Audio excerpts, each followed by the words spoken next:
Hello hello everyone. BA द्वितीय वर्षामध्ये प्रवेशित झालेल्या सर्व विद्यार्थ्यांना यूट्यूब चॅनलच्या माध्यमातून मी प्रथमतः हार्दिक शुभेच्छा देतो. आपण BA द्वितीय वर्षामध्ये 2 पेपर अभ्यासणार आहोत, ज्यामध्ये एक भारताची अंतर्गत सुरक्षा आणि दुसरा मराठ्यांची युद्ध पद्धत, आर्ट ऑफ मराठा वॉर. या दोन्ही पेपरमध्ये अत्यंत आवश्यक असणारी माहिती तुम्हाला यूट्यूब चॅनलच्या माध्यमातून मी पोहोचवणार आहे. विशेष म्हणजे या पेपरमध्ये अत्यंत महत्त्वाचा पेपर हा मराठ्यांची युद्ध पद्धत आहे, युद्धकला आहे. आणि त्याबद्दल मी काही विषयाची प्रस्तावना म्हणून थोडीशी माहिती तुमच्यापर्यंत पोहोचवतो. मराठ्यांची युद्धकला हा पेपर संरक्षणशास्त्र अभ्यासक्रमामध्ये अत्यंत उच्च पातळीवर शिकवला जातो. त्यामागचं कारण म्हणजे महाराष्ट्रामधून एक वेगळ्या युद्ध पद्धतीची निर्मिती करण्यात आली होती आणि ती छत्रपती शिवाजी महाराजांनी निर्माण केली होती. त्याबद्दल आपल्याला सार्थ अभिमान आहे. आपण याच अभ्यासक्रमाच्या माध्यमातून ती युद्ध पद्धत, ती युद्धकला आजही आपण पाहणार आहोत. यासाठीच हा प्लॅटफॉर्म आपण तयार केलेला आहे. मात्र हे पाहत असताना मराठ्यांची युद्धकला किंवा युद्ध पद्धत यामध्ये काय शिकायचं आहे, तर आपल्याला शिवाजी महाराजांच्या उदयापूर्वी महाराष्ट्राची सामाजिक, राजकीय, आर्थिक, धार्मिक, प्रादेशिक, भौगोलिक परिस्थिती कशी होती हे पाहायचं आहे. आणि त्याच अनुषंगाने आपण आज प्रथमतः मराठ्यांच्या युद्धकलेबद्दल पहिला चॅप्टर जो आहे तो शिवाजी महाराजांच्या उदयापूर्वी महाराष्ट्राची भौगोलिक, राजकीय, धार्मिक आणि आर्थिक पार्श्वभूमी कशी होती त्याबद्दल आपण माहिती घेणार आहोत. मित्रांनो, शिवाजी महाराजांच्या उदयापूर्वी या ठिकाणी अत्यंत अनागोंदी कारभार माजलेला होता. विशेष म्हणजे 1498 साली कालिकतच्या बंदरावर वास्को द गामा हा पोर्तुगीज खलासी येऊन थांबलेला होता. आणि त्यांनी भेट दिल्यानंतर पोर्तुगीज, डच, फ्रेंच, ब्रिटिश हे भारतामध्ये इसवी सन 1600 पर्यंत येऊन स्थायिक झाले होते. अशा अवस्थेमध्ये म्हणजे भारताचा राजा हा दिल्लीवरून राज्यकारभार करत होता आणि दक्षिण भारतामध्ये बहामनी राज्यव्यवस्था होती. आता हे बहामनी राज्यव्यवस्थेची वेगवेगळ्या माध्यमातून या ठिकाणी चर्चा केली जाते. विशेष म्हणजे ज्या भागामध्ये शिवाजी महाराजांनी स्वराज्याची स्थापना केली त्या भागामध्ये आदिलशाही, निजामशाही यांचा प्रभाव खूप मोठ्या प्रमाणात होता. विशेषतः निजामशाही, अहमदनगरची जी निजामशाही होती ती अत्यंत प्रभावितपणे या ठिकाणी काम करत होती. आणि मग राजकीय अवस्था अशी असताना त्या राजकीय निजामशाहीच्या राजकीय व्यवस्थेमध्ये शिवाजी महाराजांचे वडील शहाजी राजे 5000 मनसबदार म्हणून काम करत होते.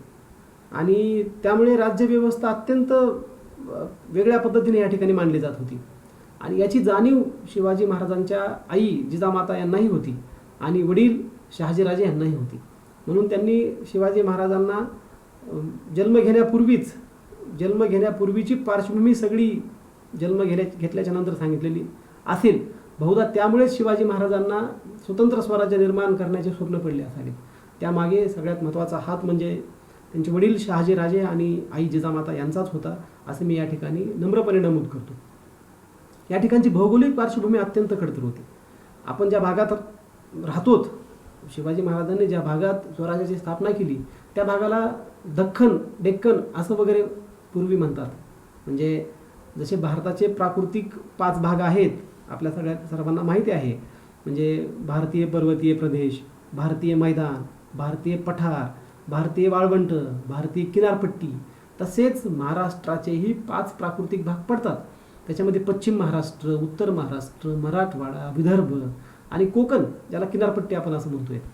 शिवाजी महाराजांनी स्वराज्याच्या निर्मितीची पहिली सुरुवात पश्चिम महाराष्ट्रातून केली असली तरी कोकणापर्यंत ते पोहोचले होते. आणि या सगळ्या गोष्टीच्या मागची महत्त्वाची पार्श्वभूमी म्हणजे या ठिकाणचा भौगोलिक प्रदेश. म्हणजे शिवाजी महाराजांच्या उदयापूर्वी भौगोलिक पार्श्वभूमी कशी होती, तर या ठिकाणी अत्यंत नदी, नाले, पर्वत, पठार, मैदान, डोंगर अशा अवस्थेमध्ये भौगोलिक पार्श्वभूमी होती. आणि अशा अवस्थेमध्ये समोरासमोरचे युद्ध करणं अत्यंत कठीण काम होतं. म्हणून लपून छुप्या पद्धतीनं कमी सैन्यसंख्या घेऊन युद्ध करणं आवश्यक होतं. त्याच अनुषंगाने ही इथली भौगोलिक पार्श्वभूमी असल्यामुळे या ठिकाणी कमी सैन्यसंख्येच्या बळावर जास्त सैन्यसंख्येला पराभूत करणं हे अत्यंत जोखमीचं काम होतं. अशा अवस्थेत, भौगोलिक परिस्थिती असलेल्या अशा अवस्थेत शिवाजी महाराज घडले, ही आपल्यासाठी सार्थ अभिमानाची गोष्ट आहे. दुसरा महत्त्वाचा मुद्दा, या ठिकाणची धार्मिक परिस्थिती कशी होती, तर आपण तेही पाहू की या ठिकाणी म्हणजे बहामनी सत्तेचे विभाजन झाल्याच्या नंतर प्रत्येक सत्ताधीशांनी या ठिकाणी आपल्या धार्मिक व्यवस्थेला स्थिर ठेवून इतरांच्या धार्मिक भावना दुखावणार नाहीत याची पुरेपूर काळजी घेतली होती. तरीही राजसत्ता ज्यांच्या हातामध्ये असते त्यांचीच धर्मसत्ता मोठ्या प्रमाणात सक्रिय होते. हा नियम आहे, हा निकष आहे. आणि त्या कारणामुळे या ठिकाणच्या इतर धर्मीय लोकांना, राजसत्तावर असणाऱ्या धर्मीय लोकांचा नक्कीच त्रास सहन करावा लागत होता. म्हणजे धार्मिक व्यवस्था ही अत्यंत खडतर होती. सामाजिक व्यवस्था कशी होती, तर राजसत्ता असणाऱ्या लोकांची जी धर्म व्यवस्था होती ती त्यांच्या पद्धतीने चालवत होते.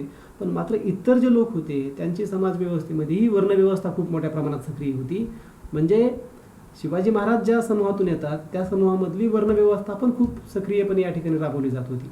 म्हणजे या ठिकाणचे 4 वर्ण या ठिकाणी सक्रियपणे राबवण्याचं काम केलं जात होतं, ज्यामध्ये अवर्णीय लोकांना तर खूप निम्न स्थान होतं. त्याच्याबद्दलही आपण पाहत आहोत की सामाजिकदृष्ट्या अत्यंत अस्थिरता होती. जशी राजकीय अस्थिरता होती, भौगोलिक अस्थिरता होती, तशीच सामाजिक अस्थिरता होती. आणि चौथा महत्त्वाचा घटक म्हणजे या ठिकाणी आर्थिक व्यवस्था कशी होती शिवाजी महाराजांच्या उदयापूर्वी. तर आपण पाहत आहोत की आदिलशाही असेल किंवा निजामशाही असेल, यांच्या राज्यामध्ये असणारे सैनिक हे त्यांना मिळेल त्या मोबदल्यातच काम करत होते. त्यांच्याकडे स्वतःची वेगळी आर्थिक व्यवस्था निर्माण करण्याचे त्यांना अधिकार नव्हते. मोजक्याच लोकांना होते जे सैन्यामध्ये वरिष्ठ पदावर काम करत असेल अशाच लोकांना होते. मात्र सर्वसामान्य माणसांना स्वतंत्र वेगळ्या पद्धतीने राजकीय आर्थिक दृष्ट्या सक्षम होण्याची या ठिकाणी परवानगी नव्हती. आणि तसं झालेलं नाही कुणी तितके पैसे कमवण्यासाठी, कारण 2 वेळचं व्यवस्थित जेवण मिळावं याच उद्देशाने या ठिकाणचे सामान्य लोक सैन्यामध्ये असेल किंवा राजकीय व्यवस्थेमध्ये असणाऱ्या लोकांच्या मध्ये काम करत होते. म्हणजे राजकीय अवस्था, सामाजिक अवस्था, धार्मिक अवस्था किंवा आर्थिक अवस्था अत्यंत डगमगलेली होती. अशा अवस्थेत म्हणजे शिवाजी महाराज जन्म घेण्याच्या पूर्वीचा हा सगळा भाग आहे. अशा अवस्थेत या ठिकाणी विशेष म्हणजे 1526 साली बाबरांनी स्वतंत्र राज्यव्यवस्था निर्माण केली. म्हणजे इब्राहिम खान लोधीचा पराभव करून पानिपतच्या पहिल्या युद्धात बाबर या ठिकाणी सत्ताधीश झाला, दिल्लीचा बादशहा झाला. म्हणजे भारतावर त्यांनी स्वतःचा प्रभाव निर्माण केला. जसा की भारतावर प्रभाव केला तसा उत्तर आणि दक्षिण भारतावरही प्रभाव निर्माण केला. या बहामनी सत्तेमध्ये असणाऱ्या सगळ्या शाह्या या बाबराच्या आधिपत्याखाली चालणाऱ्या, मुघलांच्या आधिपत्याखाली चालणाऱ्या राज्यामध्ये सहभागी झाल्या. आणि त्यांनी त्याच्यामध्ये आपल्याला शरणत्व पत्कारलं आणि त्यांच्या माध्यमातून आपला राज्यकारभार करू लागल्या. म्हणजे मुघल होते, खाली राजकीय व्यवस्थेमध्ये विचार केला तर 4 सत्ता, 5 शाह्या वेगळ्या होत्या. पोर्तुगीज होते, डच होते, फ्रेंच होते, ब्रिटिश होते. शिवाजी महाराजांचा जन्म 1630चा, म्हणजे शिवाजी महाराजांच्या जन्मापूर्वीच या ठिकाणी अनेक परकीय सत्ताधीश होत्या. आणि अशा पार्श्वभूमीवर शिवाजी महाराजांना स्वतंत्र स्वराज्य निर्माण करता यावे या उद्देशाने त्यांच्या आई आणि वडिलांनी खूप मोठ्या प्रमाणात स्वतंत्र स्वराज्याची स्वप्न दाखवली. आणि या कारणामुळे छत्रपती शिवाजी महाराजांनी आपल्या स्वराज्याच्या निर्मितीचा पाया याच महाराष्ट्राच्या मातीमध्ये रचला आणि स्वतंत्र स्वराज्य निर्माण केले. याचा आपल्याला सार्थ अभिमान आहे. म्हणून शिवाजी महाराजांचा इतिहास पाहत असताना, शिवाजी महाराजांच्या युद्धकलेबद्दल माहिती घेत असताना आपल्याला शिवाजी महाराजांच्या उदयापूर्वी या ठिकाणी असलेल्या पार्श्वभूमीचाही अभ्यास व्हावा, ओळख व्हावी, या अनुषंगाने हा व्हिडिओ या ठिकाणी मी बनवलेला आहे. आपल्याला नक्की आवडेल. काही प्रश्न असतील तर आपण नक्की ग्रुपवर विचारा. आपलं स्वागत आहे. धन्यवाद.